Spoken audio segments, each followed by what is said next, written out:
Hammaga assalomu alaykum o'rtoqlar. Yaxshimisizlar, charchaysizlarmi? Kuninglar yaxshi o'tyaptimi? Hozirgina ofisdan chiqdim, ishdan chiqdim.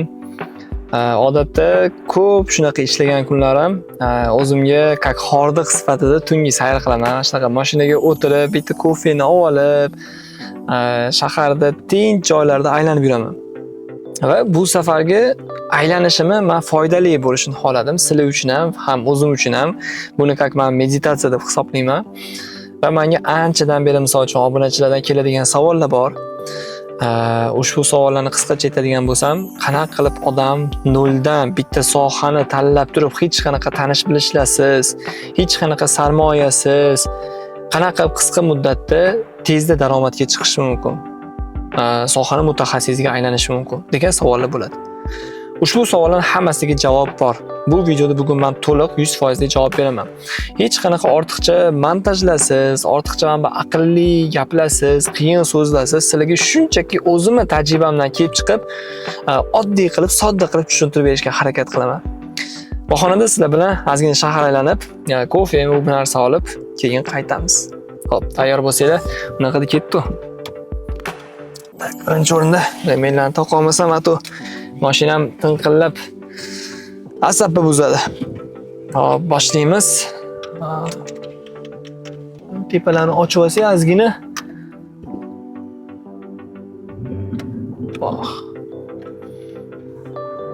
Bu ovoz sizlarga eshitildimi bilmadim, lekin menga har safar bunaqada maza qilaman mana shu ovozi chiqqanida mashinani. Bekorga Porsche olmagan ekanman deyman har safar kelgan. O'zi oldinlari to'g'risini aytsam, bunaqa ovozli mashinalarga men вообще qiziqmas edim. Ovozli mashinalar fanat bo'lmaganman. Даже o'zi bundan oldingi mashina meni elektromobil bo'lgan. BMW i3 bilsanglar, 40. Motorli mashinani hech bosib yuradigan odamlarni, ovozini chiqazib haydaydiganlarni tushunmas edim. Lekin men o'zim o'tirib ko'rganimdan keyin tushundimki, bu boshqacha ekan. Buni misol uchun o'ziga yarasha nima deydi, gashta deydi-yu, shunaqa ekan. Hop, bunaqada boshlaymiz o'rtalar. Bugun men sizlarga aytib bermoqchi bo'lgan narsam 5 ta qismdan iborat. Birinchi qismidan boshlayman. Ya'ni videoni o'zi boshida ham sizlarga aytdim. Qanaqa qilib noldan hech qanaqa tanish bilishlarsiz, sarmoyalarsiz, self-made deydi-yu, qisqachasi inglizda self-made millionaire deydi. Ya'ni bu qanaqa o'zini o'zi hech qanaqa pomishlarsiz, boshqalarsiz, misol uchun ko'targan odamlarga nisbatan aytiladi. Hop, tushuntirib beraman. Eng birinchi narsa bu qo'rquvlarni olib tashlash. Qo'rquvlar, baryerlar, to'siqlar. Hozir men sizga bor to'siqlarni aytaman. Mana shu narsani 100% olib tashlaganingizdan keyin uje ishoning, hamma narsa sizga osonga o'xshab ko'rinib qoladi. Oson narsa ekan-ku deysiz. Bundoq qilsam bo'ldi, uje borib ketaman ekan deysiz-da.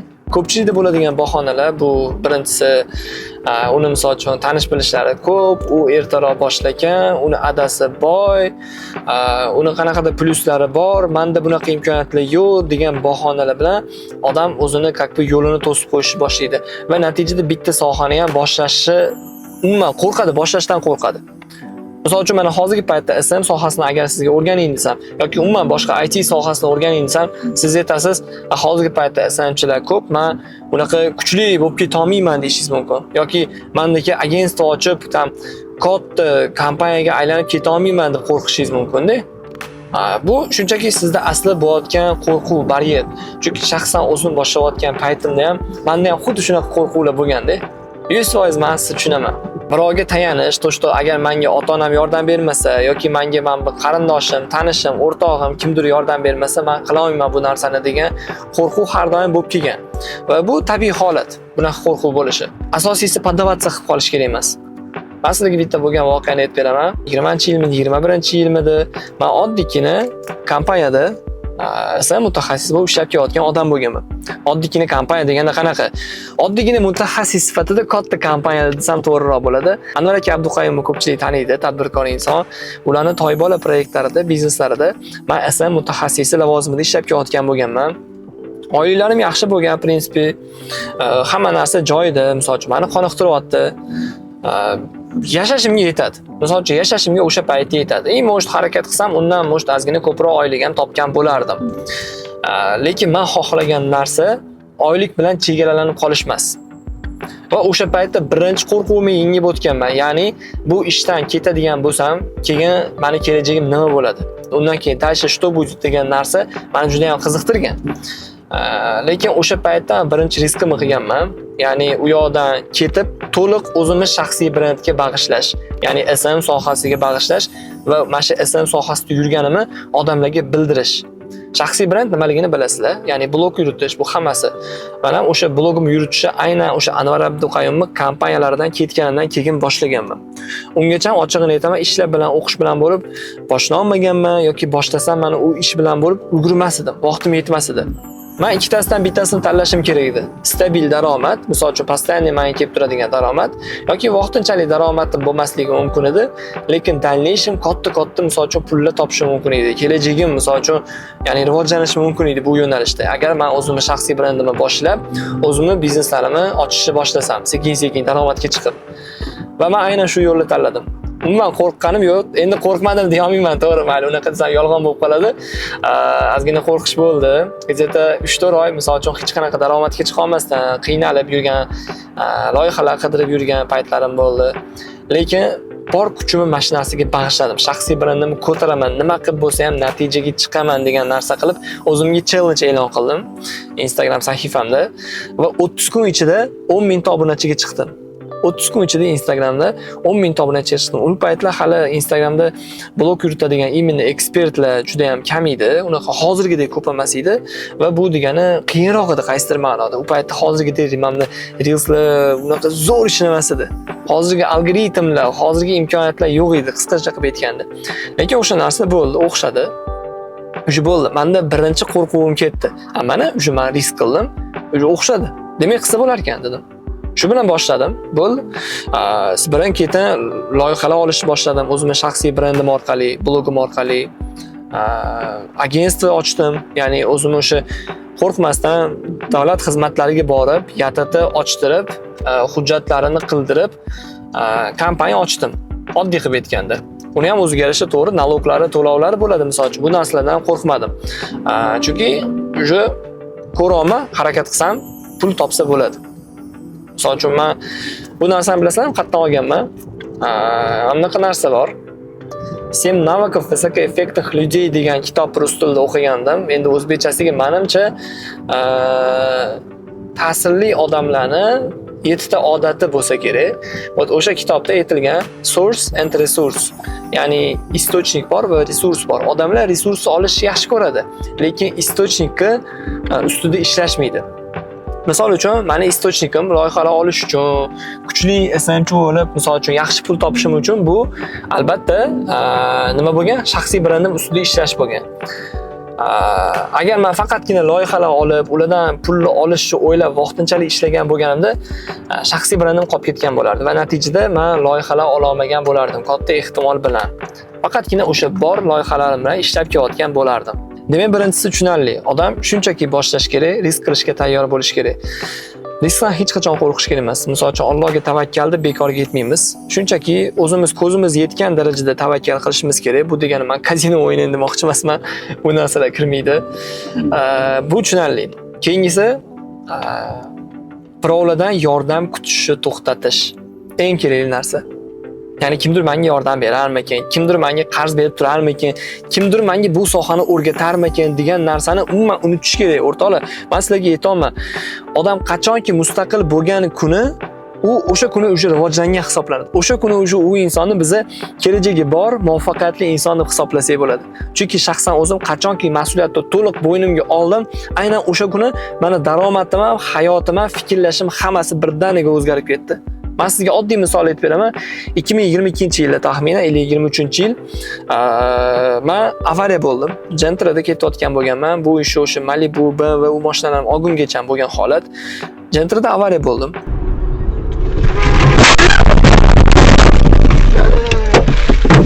Yig'ib qo'ygan $3000 pulim bor edi. $3000 pulim remontga kirib ketdi. Mashinani o'zi ham vobshe pachoq bo'lib ketdi. Uni o'ziga asli $3000 dan ko'p remont ketdi. Men urgan odam, ya'ni meni urgan odam to'g'rirog'i, asli u aybdor bo'lgan. Pul to'lab bergani yo'q, misol uchun mashinam uchun-da. Endi holatni qiyinligini sizlarga tushuntirib beraman. To'shto bu yoqda faqatgina men minusga kirdim bu holatda. O'sha holatda loyihalarim ketishni boshladi birma-bir. Mijozlarim ketib qolishni boshladi. Chunki o'zimni настроенияларым tushib ketdi, выгорание bo'lib ketdim. O'sha hech nima menga huzumasdek bo'lib qoldi. Ana qancha harakat qilsam уже bo'ldi, mashinam yo'q, mani u bu degan har xil qo'rquvlar kelishni boshladi. Shu bilan keyin loyihalarim ketishni boshladi. Keyin nima qildim? Men qarorman, ishimda meni mashina kerak birinchi navbatda. Chunki bizning ish ismim, mijozlarning oldiga boramiz, yaxshi mashina kerak bu holatda. Tем более meni yuradigan joylarim juda ham ko'p. Juda ham ko'p bo'lgani uchun mashina olishim kerak edi. Va meni birinchi qilgan ishim internetda poisk qilyapman. Kimlar mashinasini rent car, ya'ni ijaraga beradi. Shunaqa kompaniyalarni qidirganman va o'sha paytda Fincom degan kompaniyani topganman. Ya'ni mashinalarni ijaraga berar ekan. Va ularga men o'zimning xizmatimni taklif qilganman. Men sizlarga ism qilib beraman, target yoqib beraman, videolar yoqib beraman. Menga mashina berib turinglar. 1 oy, yoki tam 2 oy qanaqadir srokka dedimda. Shu bilan ular berishdi. Shu bilan menga bu to'g'ri uzoq bo'ldi bu. Misol uchun anaqamiz, kelishuvimiz ancha vaqt talab etdi.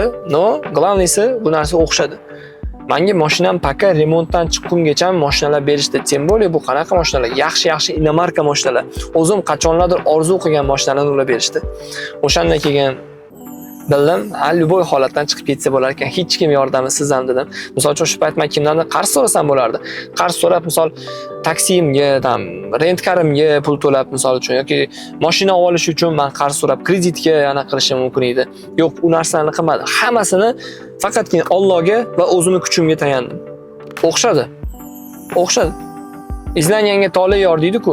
Ungacha nechta rent car kompaniyalarga yozdim, lekin bittasi baribir javob berdi, bittasi bilan o'xshadi.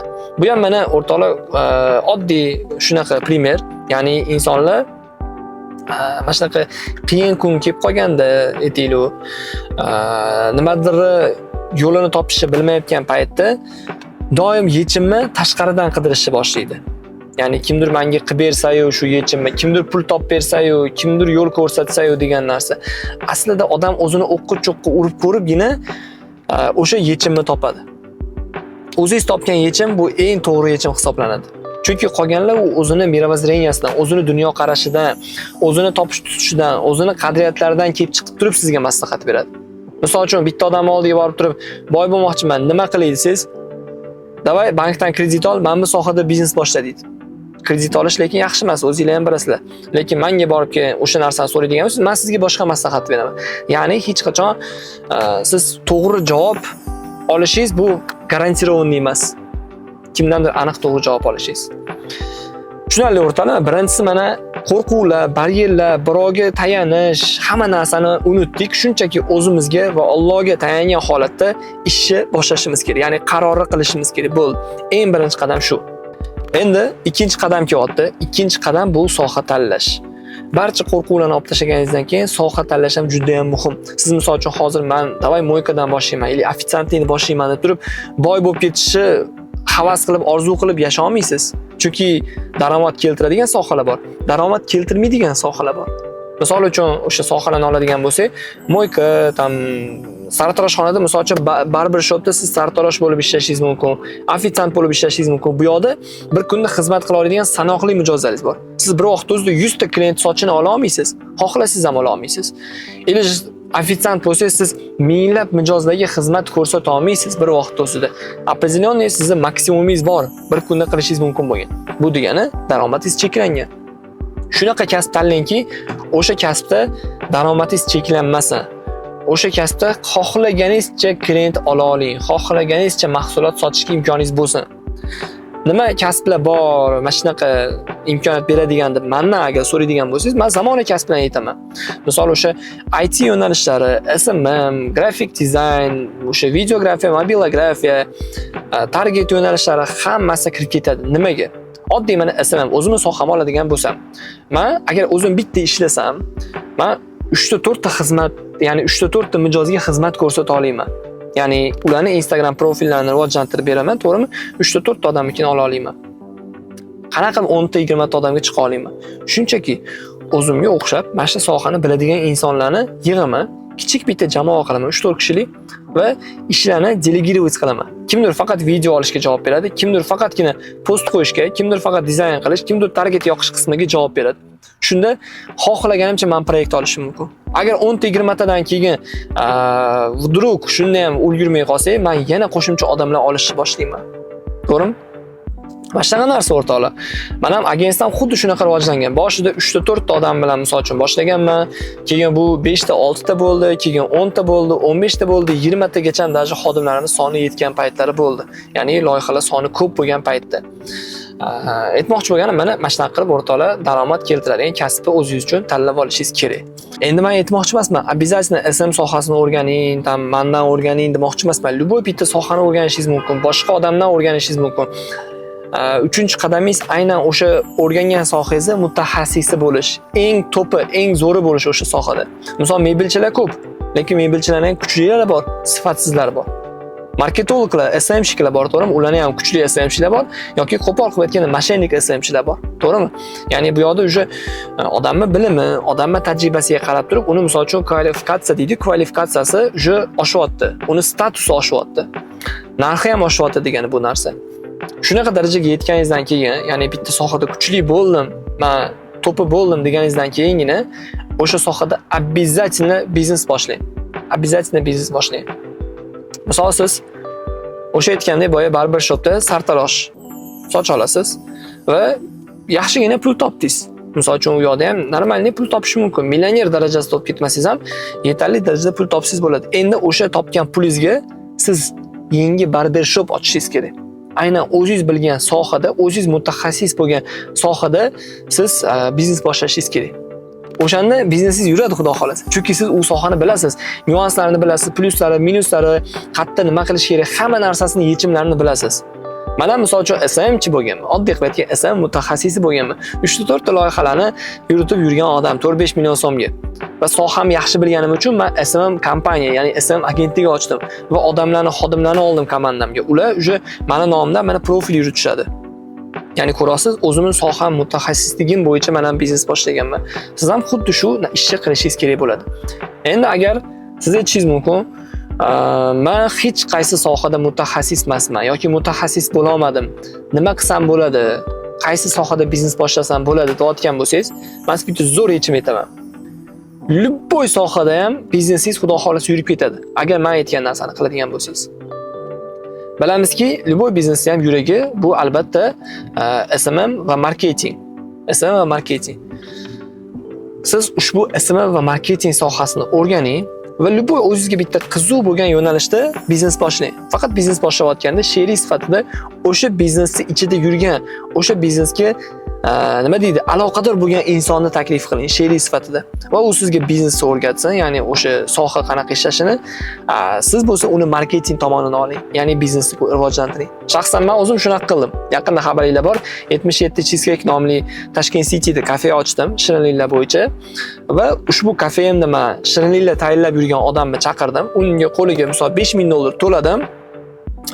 Qolgan qismini o'zim bo'ynimga oldim. Boshqaruv, marketing, SMM, mana klient jalb qilish hammasini o'zim bo'ynimga oldim. Va Xudoga shukrki, bu biznes juda ham zo'r yurib ketdi. Mijozlar soni slishkim ko'p, 3-4 soatda mahsulotlar sotilib tugab ketgan holatlari bo'ldi. Odamlar ertalabdan kelib очередga turgan holatlari bo'ldi. Avvalambor bu to'g'ri Allohning xohishi. Va ikkinchisi biza bu narsada sabrni qilganimiz, ya'ni mana shu odamlarni jalb qilish marketingni to'g'ri qo'llaganimiz uchun katta ehtimol bilan shunaqa deb bo'ldi deb hisoblayman. Qo'portali KFC'ga ham kelib oldik. Yo'limizda faqat shu bor edi. Tushkim kelmadi, to'xtab. Bu yoqdan bu narsa olamiz. Hop. Undan keyin yo'limizda davom etamiz. Assalomu alaykum, KFC'ga xush kelibsiz. Zakaz berishni xohladim. Assalomu alaykum. Cappuccino bormi? Cappuccino? Da. Yana? И bitta kola. Tabii. Razliv kola. Bitta razliv kola yana? Bo'ladi. 29 o'tiring. Rahmat. Xo'p.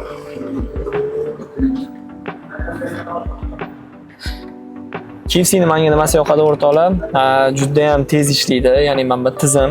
Misol uchun mana zakaz berdingiz, sразу o'tdingiz, to'lov qildingiz, uje chiqishingizga tayyor bo'ladi. O'zbekistonda men o'ylayman bunaqa tizim juda ham kam. Biz ham kafega mana shunaqa tizim xudo xolasa qo'yish kelajak niyat bor. Chunki qachonki sistema, tizim kuchli bo'lsagina, uni reklama qilsangiz arziydi. Assalomu alaykum. Nech pul bo'ldi? Zakat so'raman. Rahmat.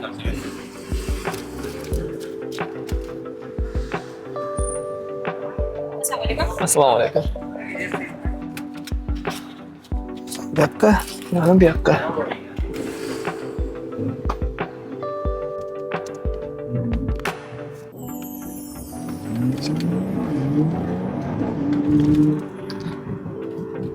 Sportkarlarni menga shu taraflar yoqadi o'rtoqlar. Ya'ni mana shunaqa ko'chalardan chiqayotganinglarda orqangizdan, chap tarafingizdan mashina kelayotgan bo'lsa, tezda o'tib olishingiz kerak bo'ladi-yu, ya'ni yo'lga tusha olishingiz kerak, mana bu asosiy yo'lga. Hatto qo'shilib olishingiz kerak. Shunaqa holatlar uchun juda ham zo'r.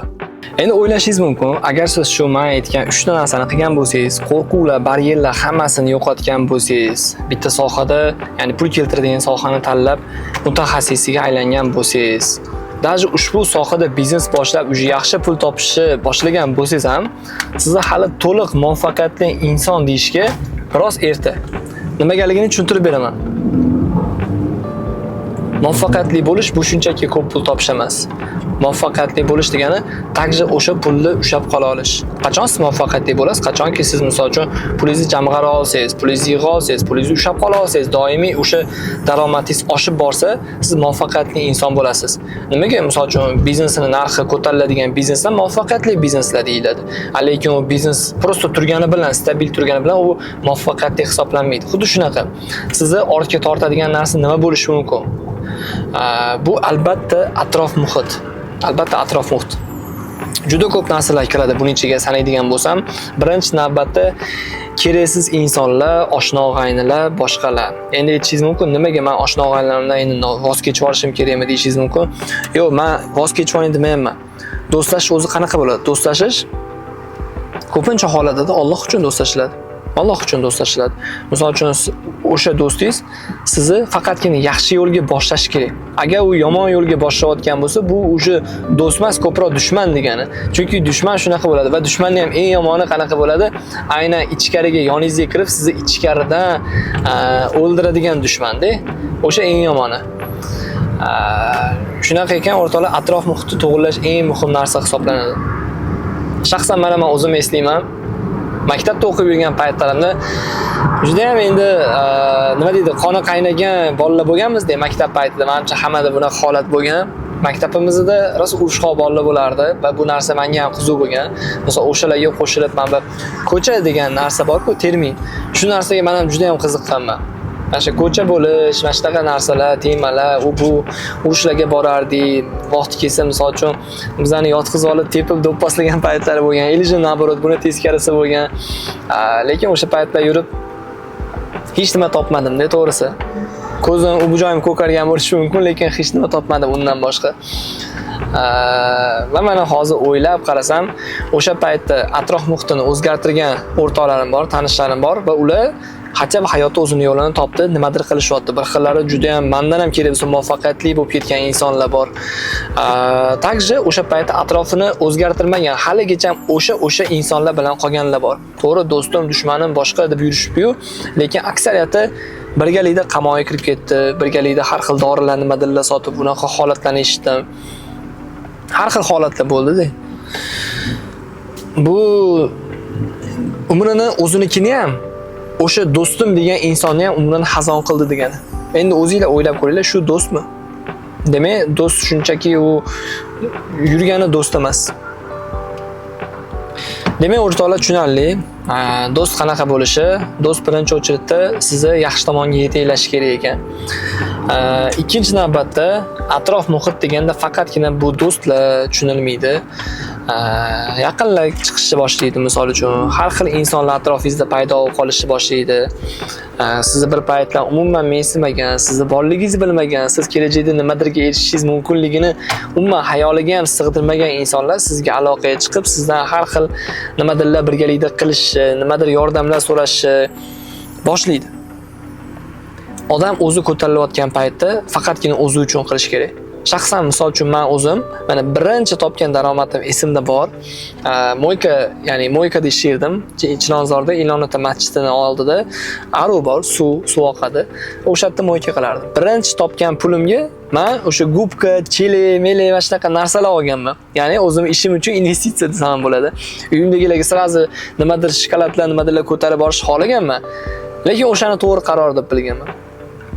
Keyin qaytib borganman, ishlaganman va ertasiga ham qaytib chiqqanman, ishlaganman-da va o'sha ko'proq pul topgandan keyin uydagilarga ko'proq narsa olib kirganman.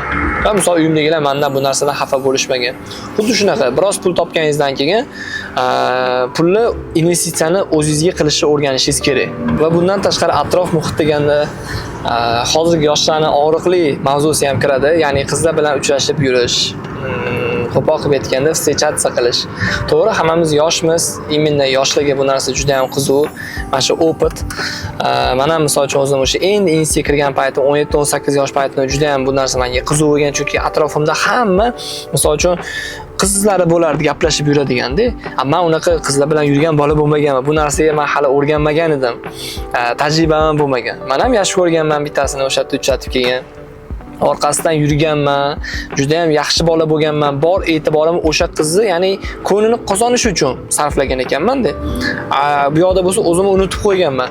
Ishim, bu yoqda misol uchun ishimdagi rivojlanish, to'g'ri ishlardim, misol uchun o'ziga yarasha pul topardim, boshqa qilardim. Topayotgan daromadim o'zimga yetardi. Lekin undan oshirish meni hatto prosta hayolimga ham kelmagan. Undan oshirish mumkinligi. Chunki meni hayolim boshqa inson bilan band bo'lgan ekan o'sha payt. Prosta pulim ketdi, vaqtim ketdi, energiyam, fokusim ketdi o'sha paytda. Va to'g'ri o'sha qiz bilan men bo'lmadim. Men lutchini maqsam to'g'ri bo'lar ekan, bilasizmi? O'sha paytda men ishlab, o'zim ustimda ishlab, bor e'tiborimni kelajakdagi halolim uchun, kelajakdagi farzandlarim uchun qaratganimda, menimcha o'sha eng to'g'ri qaror bo'lgan bo'lardi. Erkak kishi oilasi uchun ishlaydi. Erkak kishi haqiqatda oilasi uchun ishlaydi. Nima qilmay oldindan shunaqa bo'lib kelgan. U tosh davridan beri misol uchun erkaklar o'qigan, oilasi uchun hamma narsani, ya'ni barpo qilib berishga harakat qilishgan. Ayollar misol uchun uy o'chog'i. Xo'p, o'rtoqlar, aytib berayotgan narsalarni o'ylaymanki, sizlarga tushunarli bo'ldi. Endi eng muhimi va oxirgisini aytib beraman. Ya'ni bu disiplina. Nimaga disiplina deyapman? Motivatsiya emas. Motivatsiya bu chunki 1-2 kunlik narsa. Misol bugun bo'ladi, ertaga bo'lmaydi. Yonadi, o'chadi, olovga o'xshaydi. U bilan nimagadir erishish qiyin. Bu intizom bilan haqiqatda erishsangiz bo'ladi. Hayotdagi любой narsa intizom orqali erishiladi. Bu oddiy narsa. Buni men sizga даже aytishim ham shart emas. Misol oramizda ehtimol zalga chiqadiganlar bor, to'g'rimi? Zalga chiqadigan bo'lsangiz ham, misol uchun 1 oy, 2 oy shug'ullanadigan bo'lsangiz, katta natijaga erishmasligingiz mumkin, to'g'rimi? Lekin oylab, yillab shug'ullanadigan bo'lsangiz, qanaqadir natijaga erishasiz va natijaga erishganingizdan keyin ham shu narsani ushlab qolish uchun siz yana dashi shug'ullanishda davom etishingiz kerak. Agar siz uni to'xtatib qo'yadigan bo'lsangiz, yana nima bo'ladi? Shuncha qilgan natijangiz tashlab yuboradi. Ya'ni orqaga qarab ketadi, ozib ketishni boshlaysiz. Shunaqa narsa o'rtoqlar, hayotda ham shunaqa. Misol mana siz bitta joyda to'xtab qoldingiz degani, bu stabilniy ketyapsiz, stabilniy pul topyapsiz. Menga mana mijozlarim yetadi. Bu unaqa ishlamaydi o'rtoqlar. Siz bitta joyda turdingiz degani, bu pastga qarab cho'kyapsiz degani. Bo'ldi, и всё. Chunki odamlar o'zini ustida ishlaydi. Konkurentlaringiz bo'ladi. Ular o'zini ustida ishlashligi mumkin. Mijozlaringiz bo'ladi. Ular ko'proq narsani sizdan talab qilishni boshlaydi. Narxlar oshishni boshlaydi, boshqa bo'ladi va natijada siz bitta joyda to'xtab qolganingiz evaziga siz yutqazyapsiz, qolganlar yutyapti. Shunaqa ekan o'rtoqlar, o'zimizni ustimizda doim ishlashda davom etishimiz kerak. Haligacha men shaxsan o'zim kurslar o'qib kelaman, nimadirlar qilib kelaman, o'zimga o'zim challengelar qilib kelaman. Agar misol shunaqa holatda o'zingizni ham his qilayotgan bo'lsangiz, shu komfort zonaga tushib qoldingiz, nima deydi, yetarlicha pul topib olsangiz, hamma narsa joyida, nima qilsam ekan deb prosta yotibsiz, o'zi pul kelyapti. Bu holatda ham o'zingizni qiynashni maslahat beraman. Shaxsan menda ham shunaqa holat bo'ladi. Misol yetarlicha pul topolman, hamma narsam joyida, hayotim zerikarliga o'xshab qoladi. Va o'sha paytda bilaman, uje men avtomatik sekin-sekin oradan vaqt o'tib daromadim kamayishni boshlaydi. Shunaqa paytda nabrut men o'sha topayotgan daromadimni investitsiya qilaman. Misol, yana bitta mashina olishim mumkin, uy olishim mumkin, nedvijimni olishim mumkin, to'g'rimi? Yoki qanaqadir bitta biznes ochaman deb, o'sha biznesga pul tikib, o'shan bilan band bo'laman. Misol, yaqinda qilgan narsam o'sha boyiga yetgan temam shirinlik kafesi. Pulim bor edi, qatga sarflashni bilmadim, turibdi, davay komfort zonada qolib ketgandan ko'ra yana bitta ish boshlaylik, o'shani orqasidan yugurib bilan yuray dedim. Hayot shunisi bilan qiziq. Hayot u divanda yotib olib, o'zi shundoq yotsangiz-u, pul kelsa-yu, ishoning, bu qiziq emas. Ertaga zerik qolasiz. Hozircha sizga qiziq ko'rinadi. Ertaga zerikasiz. Ana nima deydi? Ov qilganda ham, misol ovga chiqqanda o'lgan hayvon sizga qiziq emas-ku, to'g'rimi? Balonni ham misol uchun o'ligi sizga qiziq emas. U balonni ovlash jarayoni qiziq sizga. Aynan o'sha ov jarayonini o'zi qiziq. Xuddi shunaqa o'rtoqlar. Bu ishimizda ham shu. Harakat qilamiz, disiplinada davom etamiz, jarayondan zavq olamiz. Har bitta topgan pulimiz, qiynalib topayotgan pulimizni ushlagan paytimiz bu qanaqa hissiyot berishini, har bitta orzu qilgan maqsadingizga erishishingiz qanaqa hissiyot berishini buni his qilish boshqacha narsa. Misol mashina uchun harakat qilasiz. Inomarkalar, yaxshi uy, to'g'rimi? Har xil orzularingiz, misol uchun yaxshi kiyim, hammasi o'rtoqlar. O'ziga yarasha hissiyot beradi. Mayli o'rtoqlar, bugungi juda ham ko'p gapirib yubordim deb o'ylayman. Men ham mana uyga kelib qoldim. Sizlarga o'ylaymanki, hammasi tushunarli bo'ldi. Uyga to'g'risini aytsam, endi mana hozir shoshilishni boshladim. Har kuni chunki farzandim eshikni ochsam kutib oladi. Ada deyishni biladi. O'zi ham bilmasdan bexosdan gapirib oladi. Yugurib keladi, quchoqlab oladi. Hamma charchoqlarim chiqib ketadi, ishoning. Men bir pul, ish, hech nima qiziq bo'lmay qoladi o'shanaqa paytda.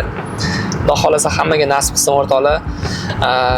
O'zini qalb kasbida ishlab, yaxshi daromad topib, yaxshi inson bilan hayotini birgalikda qurish, shirin shakar farzandlarni dunyoga keltirish nasib qilsin. Va faqat bu uchun aytganimdek o'rtoqlar, ozgina bizda harakat kerak bo'ladi. Bu vaqtinchalik bo'ladigan narsa. Ko'p qiynalmaysiz. Ishoning. Misol, borsa 1 yil bo'lishi mumkin-da. Ko'pchilik lekin mana shu narsaga ishonmaydi. Bo'lmasa-chi deydi. Bo'lsa-chi? Bu narsa haqida o'ylamaydi. Oddiy misol keling, agar men sizga kafolat berganimda-chi, men sizga kafolat beraman, SMM sohasini o'rganing, 1 yildan keyin millioner bo'lasiz. Boy bo'lib ketasiz desam, o'sha sohani o'rganardingiz. Chunki siz kafolatni ko'rasiz. Kafolatni ko'rganingiz uchun o'rganasiz o'sha narsani. Aslida bunaqa narsa yo'q o'rtoqlar. Kafolat degan narsa hech qayerda yo'q. Lekin bo'lish ehtimoli juda ham baland. Harakat qilgan odamga Alloh ham beradi. Bunaqada sizlar bilan ko'rishguncha o'zingizlarni ehtiyot qilinglar.